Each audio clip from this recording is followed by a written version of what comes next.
nesse último dia do ano. Estamos juntos mais uma vez para que a gente possa ouvir, ler, refletir, comentar em mais um conto espírita na noite de hoje. Mas antes de iniciarmos, gostaríamos de levar nosso pensamento ao Cristo para agradecer por tudo que temos recebido durante o ano, que recebemos, pelas dificuldades, inclusive, que nos fizeram mais fortes, que nos ajudaram a aprender lições inesquecíveis e pelas bênçãos, pelas alegrias que também tivemos nesse ano. Obrigado, Mestre Jesus, por estar conosco sempre, por mais um ano nos acompanhar, por estar em nossas vidas, nos influenciando, buscando nos assistir nos momentos difíceis, nos dando força, coragem, perseverança, bom ânimo sempre. Que possamos estar contigo cada vez mais no ano que se inicia. Que possamos estar presentes em cada momento contigo, Senhor, em nossas vidas. Que possamos nos renovar e nos aproximarmos em pensamento, em sentimento e atitudes a Ti, Senhor. Nos aproximarmos dos amigos espirituais que em Seu nome nos assistem permanentemente. Obrigado, mestre amigo, obrigado por esse ano, por estarmos aqui juntos falando do Evangelho e que nós possamos renovar a nossa fé, nossa confiança, na certeza de que estamos aqui para aprender lições preciosas e que importa são justamente as lições que conseguimos vivenciar e trazer para dentro de nós. Obrigado por tudo, abençoe nosso lar, abençoe o Brasil e toda a humanidade. Senhor. Estejamos contigo, hoje e sempre, que assim seja. Na última noite do ano, gostaríamos de ler a última mensagem do livro Estante da Vida. Aqui é uma capa antiga, existe uma capa mais nova, né? Estante da Vida, psicografado, né, pelo nosso querido Chico Xavier, ditado pelo espírito do nosso querido irmão X, maior cronista da literatura espírita. Então, a última página, o último capítulo desse livro se intitula Por que, Senhor? E Nicodemos, o grande Nicodemos dos dias primeiros do Evangelho, passou a contar. Então, uma pequena pausa aqui nesse início. Esse início mostra que ele, o irmão X, o Humberto de Campos, estava no mundo espiritual, em algum local, ele não fala qual, né, mas numa reunião, numa assembleia, né, num seminário, numa palestra, onde se apresentou ali Nicodemos, aquele mesmo Nicodemos que nós vemos lá nas páginas do Novo Testamento, lá do Evangelho, né, de Jesus. Então, ele estava ouvindo, imagina que privilégio, o próprio Nicodemos contando uma passagem que ele esteve com Jesus, né, em espírito. E Jesus em espírito, né? E ele questiona Jesus várias coisas, né? E Jesus busca esclarecê-lo. Então, como disse Humberto de Campos, né, o irmão X, o grande Nicodemos passou a contar.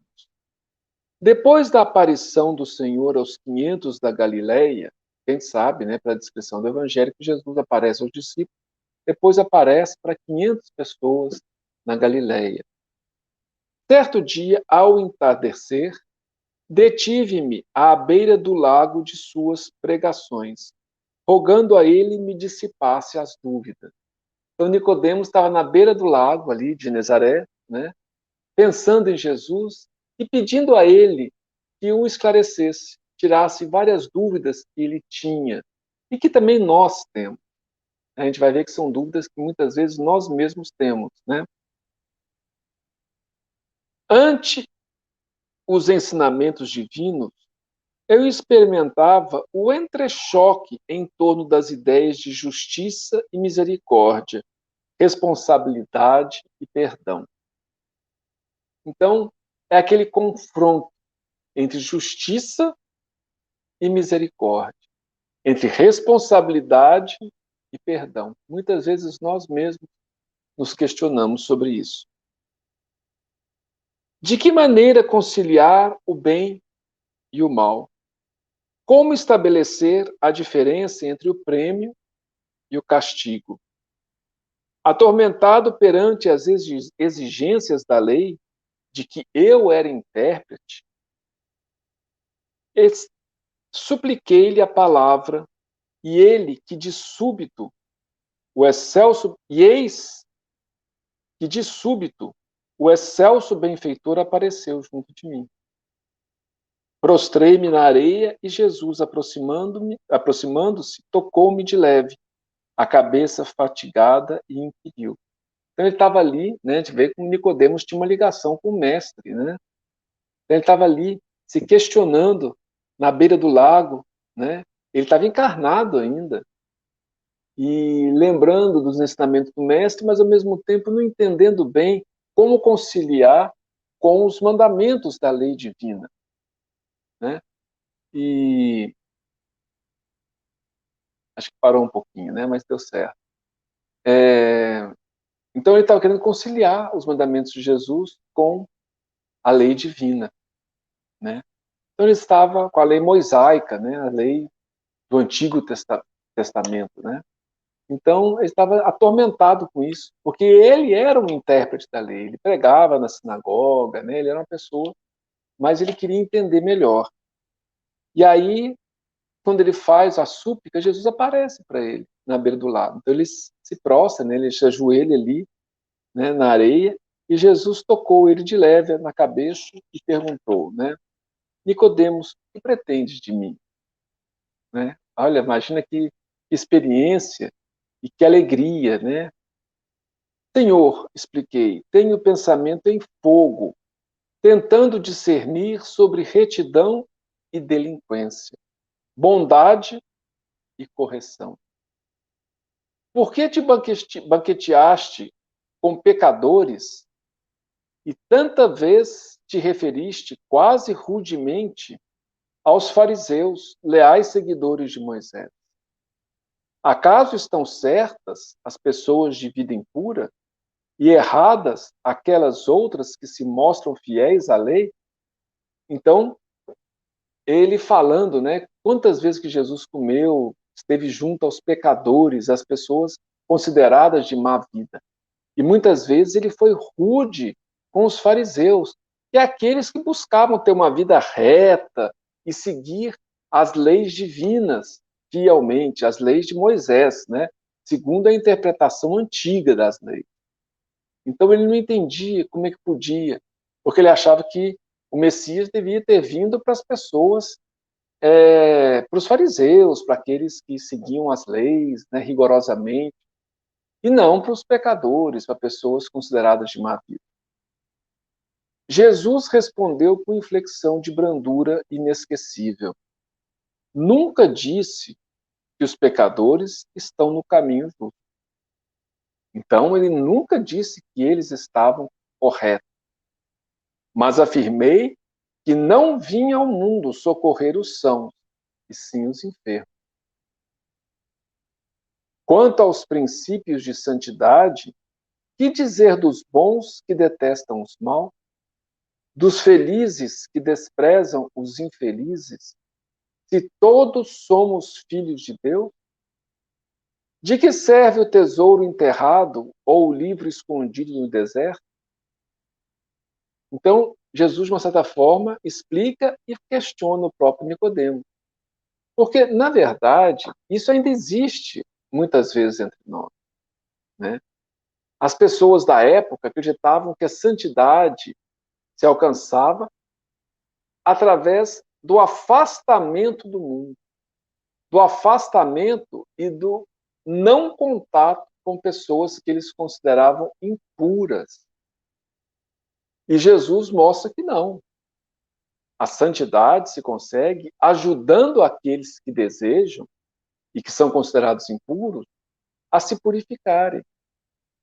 Não é nos isolando numa falsa ideia de superioridade, mas indo ao encontro daqueles necessitados, daquelas misérias, inclusive das misérias morais. Muita gente entende o Cristo quando ele assiste as pessoas com necessidades materiais, mas muita gente não compreende Jesus quando ele busca auxiliar aqueles que estão com misérias morais, doentes moralmente. E é isso que Jesus faz. Ele mesmo fala: os sãos não precisam de médico, mas são os doentes. Que diria de um médico que vivesse afastado dos doentes? Ou dos enfermeiros também que vivesse afastado dos doentes?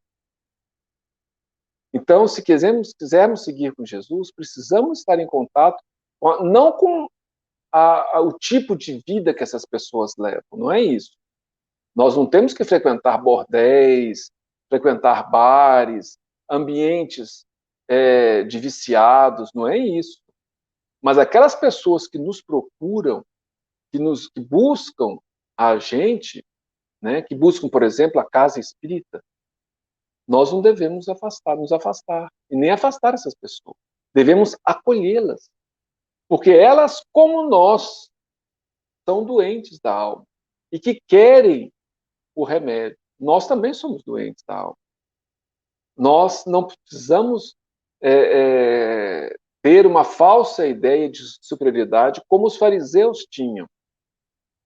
Nós somos doentes em tratamento e podemos auxiliar os nossos irmãos que também buscam a cura, que também buscam a melhoria de vida do ponto de vista moral e espiritual. Então não cabe a nós afastar essas pessoas. Muito pelo contrário, vamos acolhê-las. Então Jesus fazia isso. Jesus não convivia nos antros de perversidade, de devassidão. Mas aquelas pessoas que tinham esses hábitos, que tinham esse procedimento, que o procuravam, ele acolhia, como bom médico, que acolhe o doente que vai procurá-lo. Né? Então ele nunca disse que eles estão corretos, que a vida deles é correta. Mas os sãos não precisam de médico. E eu vim para auxiliar aqueles que estão doentes. Né? Messias, prosseguiu Nicodemos, né? Por que dispensaste tanta atenção a Zaqueu, o rico, a ponto de lhe compartilhares a mesa, sem visitar os lares pobres que lhe circundam a moradia?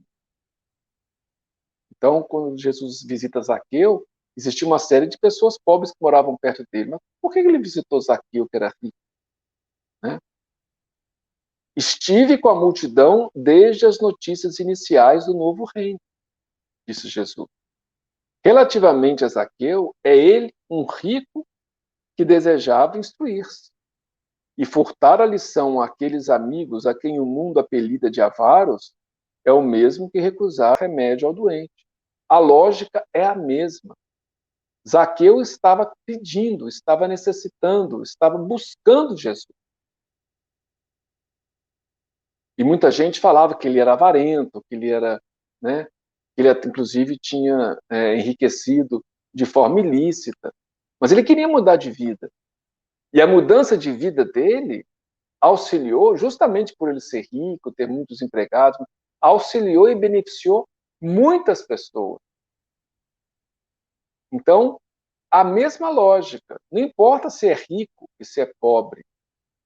Importa é a pessoa reconhecer que está doente, que está precisando do Cristo e buscá-lo.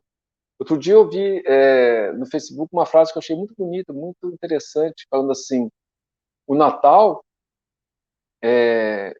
é a prova de que a humanidade não pode salvar-se, ou, usando uma outra expressão que a gente prefere, curar-se por si mesmo. Nós não podemos resolver sozinhos nossos problemas. Se nós pudéssemos, Jesus não precisava ter vindo até nós. Então ele veio justamente porque a gente precisa do médico, a gente precisa da companhia dele para nos auxiliar. Não só das suas prescrições, né? Não só dos seus ensinamentos, mas também do seu auxílio permanente, do seu acompanhamento, que ele faz juntamente com os seus emissários, com os seus mensageiros, com aqueles espíritos que trabalham no mundo espiritual para auxiliar e buscar fazer com que a gente possa melhorar e nos curar dos males que trazemos em nossas almas, que representam revolta, pessimismo, negatividade, ódio, luxúria, desejos equivocados, vício, os males que trazemos conosco. O médico prescreve através dos seus ensinamentos, mas nos acompanha e faz com que os seus mensageiros, os seus emissários, nossos irmãos, nossos amigos espirituais, nos acompanhem e nos auxiliem em nome dele. É assim que a gente pode se curar, buscando essa ajuda e buscando a nossa renovação no Evangelho. Então Jesus esteve com os pobres sempre, ele disse. Mas naquele dia, como Zaqueu estava precisando e o buscou, ele o atendeu. Ele não fazia acepção de pessoa. Né? Não existe essa história. Somos todos irmãos, filhos do mesmo pai. Né? Separações sociais acontecem aqui na Terra, simplesmente.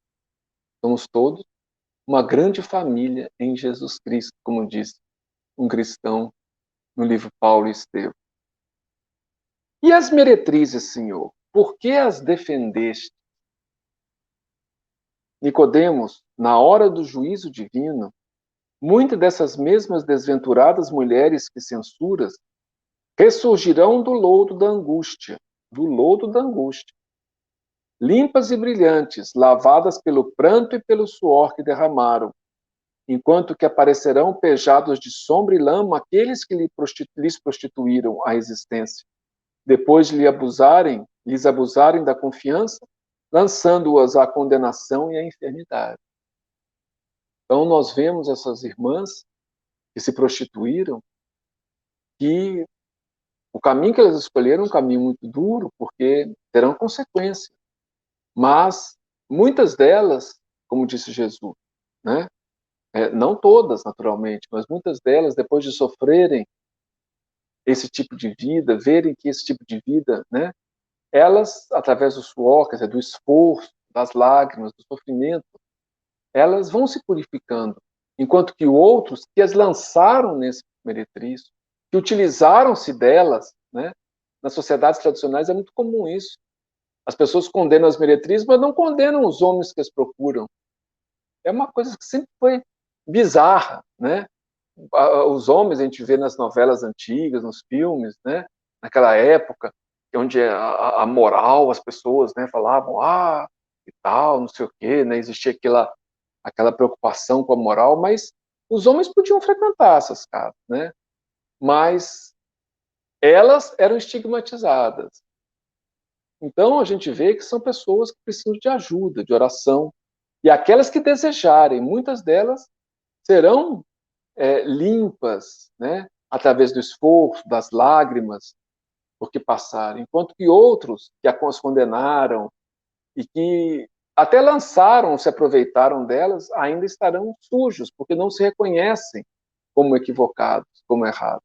Né? Senhor, ouvi dizer que deste a Pedro o papel de condutor dos teus discípulos. Por quê?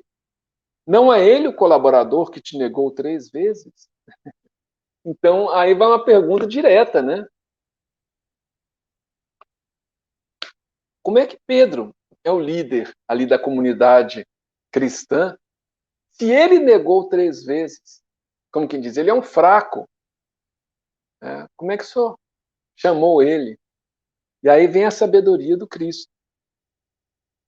Exatamente por isso. Olha só, na dor do remorso pelas próprias fraquezas, Simão ganhará mais força para ser fiel. Mais que os outros companheiros, ele sabe agora quanto custa o sofrimento da deserção. Então ele vai ser mais fiel justamente porque desertou, sofreu muito, né? A consciência o acusou duramente. Então ele sabe como é que é esse sofrimento. Então ele, mais do que ninguém, ele vai poder ser mais fiel ao Evangelho, a Jesus, porque ele não quer desertar novamente. Olha só. Então a queda produz fraqueza, produz força. A nossa fraqueza, né, que nós pensávamos que era o fim de tudo, na verdade é o início da nossa fortaleza. Se Judas não tivesse tido o orgulho de se autocondenar, se julgar e se condenar e se matar, né, se enforcar, ele poderia ter sido muito útil. Assim como Paulo de Tarso, que depois de perseguir os cristãos e perceber, né, quando ele encontra Jesus, no caminho de Damasco, da cidade de Damasco, ele encontra Jesus e vê que estava completamente equivocada a sua atitude em relação aos cristãos. Ao invés de se lamentar, ele busca seguir Jesus e se torna extremamente fiel. Ele pergunta, Senhor, o que queres que eu faça agora? Ele não fica lamentando os seus erros. E assim que devemos ser nós também. Não ficar lamentando os nossos erros, mas usar os nossos erros para nos fortalecermos mais ainda. Reconhecendo nossa fraqueza, mas buscando, com Cristo, sermos mais fiéis, inclusive, do que éramos antes. Né? Então, essa é a beleza do Evangelho. Né? Se utiliza das próprias fraquezas.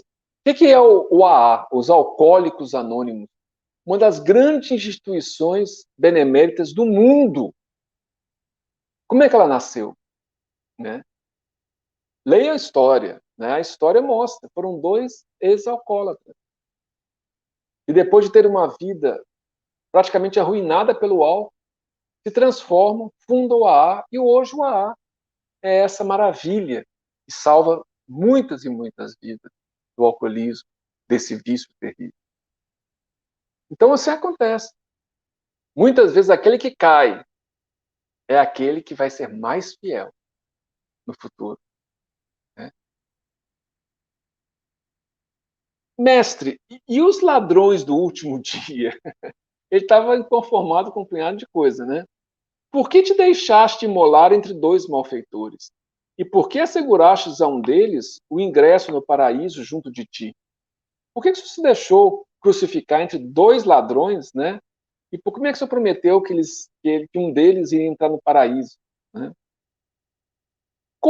Aí Jesus responde, como podes julgar apressadamente a tragédia de criaturas cuja história não conheces desde o princípio? Como é que você pode julgar uma pessoa se você não conhece toda a história dele? E quando fala toda, às vezes, podemos até remontar a outras encarnações, que ali, às vezes, em vidas passadas, é que iniciaram no crime, às vezes, e trouxeram essas tendências negativas consigo. Né? Não acobertos que praticam o mal. Mais uma vez, Jesus disse isso. Não quer dizer que ele concorda com o mal. No entanto, é preciso saber até que ponto terá alguém resistido à tentação e ao infortúnio, para que se lhe meça o tamanho da falta. Então, até quanto cada um resistiu? Para que a gente teria que ver isso, né, para ver até que ponto, né, uma pessoa resistiu, e aí nós podemos avaliar como que ela pode ter, às vezes, lutado durante tanto tempo antes de cair. Nós não sabemos disso. Talvez nós, numa situação semelhante, teríamos caído antes dessa pessoa. Então, não cabe a gente julgar. Há famintos que se transformam em vítimas do próprio desequilíbrio. E há empreiteiros da fome que responderão pela crueldade com que sonegam o pão. Muitas pessoas caíram na criminalidade por conta da necessidade, ou enfim, do desespero, digamos. Ninguém tem que cair na criminalidade. Jesus não concorda com isso. Mas Jesus compreende que muitos fizeram isso. Enquanto que outros que sonegaram o pão por semelhante, às vezes ninguém considerou que era um criminoso. E perante o Cristo, um criminoso maior ainda. Né? Com referência ao amigo a quem prometi a entrada imediata na vida superior, é verdade que assim o fiz, mas não disse para quê.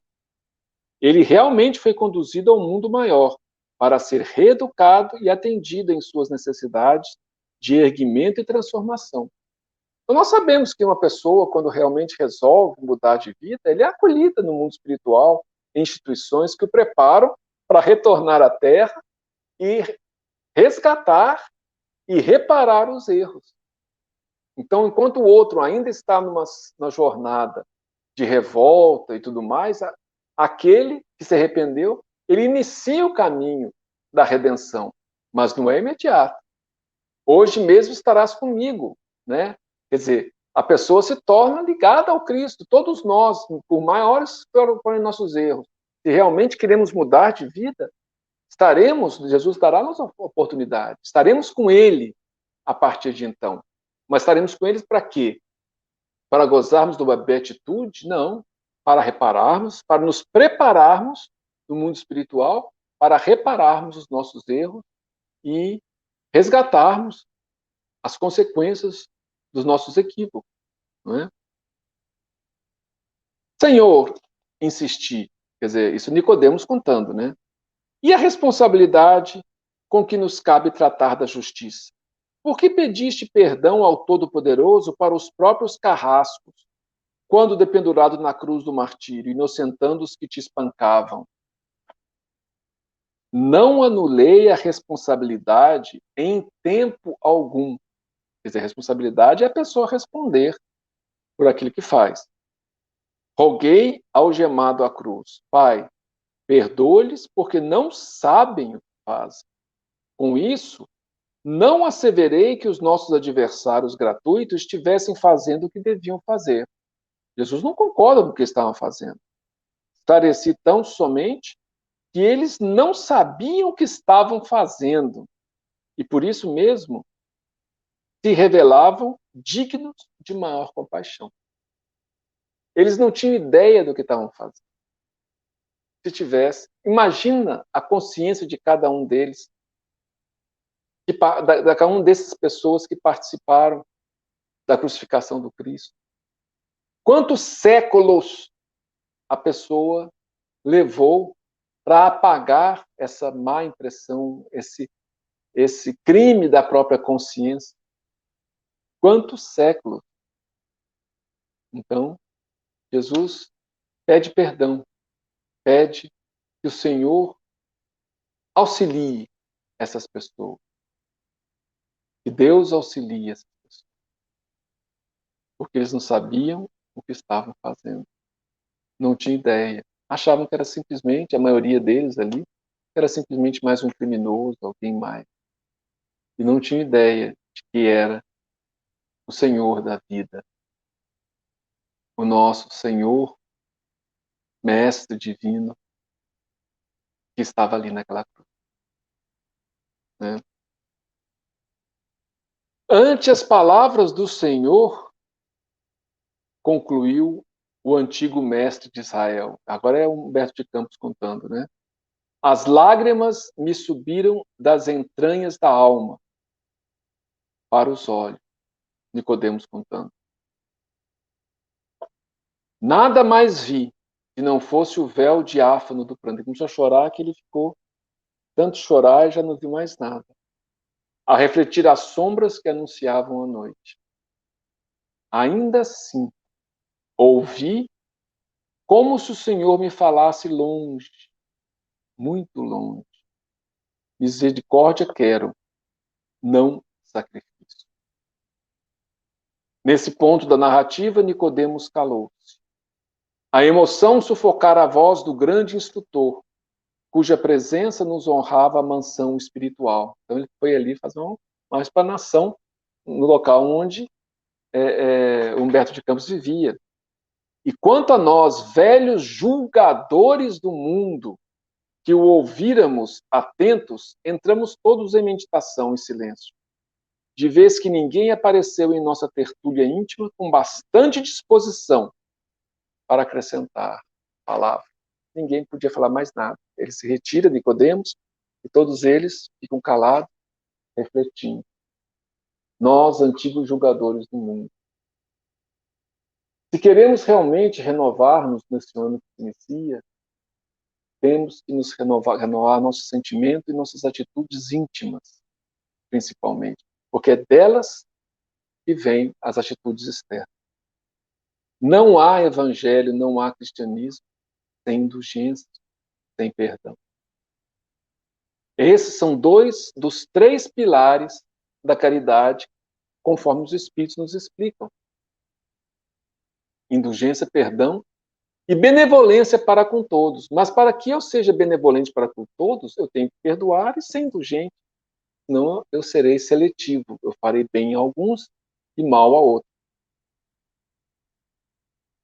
Nosso coração deve se libertar de todo o sentimento de rancor, de mágoa, de ódio, de vingança, de julgamentos precipitados. Devemos principalmente julgar a nós mesmos.